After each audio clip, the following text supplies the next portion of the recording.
அண்ணன் சீர்திட்டம்.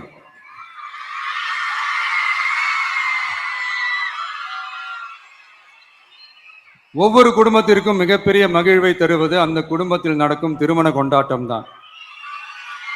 அதை எந்த வருத்தமும் இன்றி முழு மன நிறைவுடன் கொண்டாட வேண்டும்.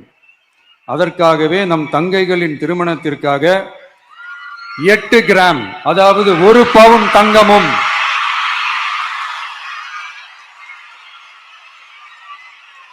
1 பவுன் தங்கமும் தரமான பட்டு சேலையும்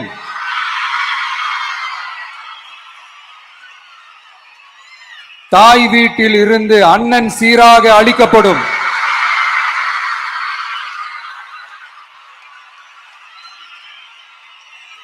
இப்படியான அந்த மகிழ்வை பங்கேற்பதில் தமிழக வெற்றி கழகமும் நாமும் பெரும் மகிழ்ச்சி அடைவதை தெரிவித்துக் கொள்கிறோம்.